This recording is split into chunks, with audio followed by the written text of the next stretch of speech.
Terkait tren kenaikan kasus aktif COVID nasional, Satgas COVID-19 Jawa Timur menyatakan situasi COVID-19 di Jawa Timur masih terkendali. Hal ini terlihat dari keterisian tempat tidur di ruang isolasi rumah sakit yang masih rendah. Satgas COVID-19 Jawa Timur pun menyatakan belum perlu tambahan rumah sakit darurat. Meski terdapat tren kenaikan jumlah kasus COVID-19 nasional, Satgas COVID-19 Provinsi Jawa Timur menyatakan kasus COVID-19 di Jawa Timur masih terkendali. Hingga 8 Agustus 2022, jumlah kasus COVID-19 di Jawa Timur berkisar 1.101 kasus aktif. Jumlah ini menjadi paling sedikit di Pulau Jawa dibandingkan dengan Jawa Tengah dengan 1.522 kasus aktif, Jawa Barat dengan 15.156 kasus aktif, hingga DKI Jakarta dengan 19.396 kasus aktif.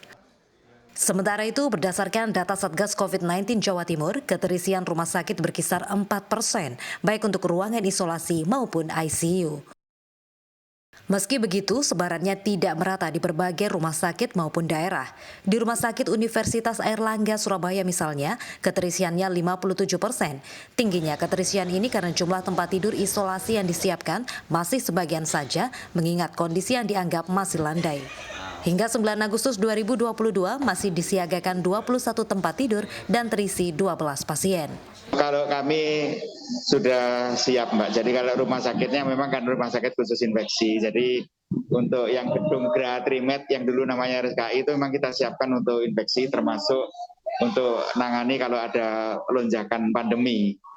Jadi prinsip kami siap, bisa dikembangkan sampai 200 tempat tidur pun kita siap. Jadi yang masalah nanti kan SDM. Jadi SDM-nya itu juga bisa difleksibelkan, dari tempat lain bisa digeser ke situ atau menambah tenaga baru kalau memang ada lonjakan kasus. Perhimpunan Rumah Sakit Seluruh Indonesia atau Persi Jawa Timur pun membenarkan kondisi ini.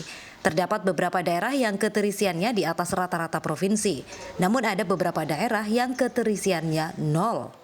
Kalau kita per kabupaten memang data Dinas Kesehatan Provinsi per 8 Agustus terbanyak adalah di Pasuruan, itu kurang lebih bor ICU-nya 20%, kemudian Mojokerto, Kota Malang, Lumajang itu 19%, kemudian Sidoarjo, Jombang 13%, Madiun 11%, yang lainnya Blitar, Ngawi, Situbondo, Tulungagung hanya 8%.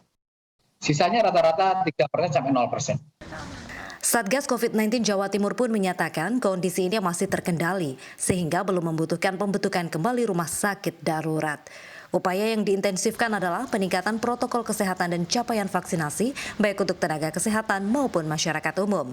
Vaksinasi untuk nakes alhamdulillah kemarin sudah jalan 1 minggu. Di Surabaya kita sudah running, di kantor di Surabaya maupun di FK UNER. Lalu di daerah-daerah juga kita beberapa daerah juga sudah mulai. Di Jombang, di Malang itu juga sudah jalan. Jadi itu menjadi salah satu yang menjadi prioritas yang akan dikejar. Selain itu ya booster untuk publik, karena booster untuk publik ini kan masih relatif kurang ya. Kita capaiannya masih sekitar 20-an%. Capaian vaksinasi di Jawa Timur hingga 8 Agustus 2022, 85% untuk dosis pertama, 73% untuk dosis kedua, dan 20% untuk dosis ketiga. Upaya peningkatan capaian vaksinasi booster diantaranya mensyaratkan telah vaksin booster untuk beberapa moda transportasi umum, mal hingga layanan publik. Tim Liputan.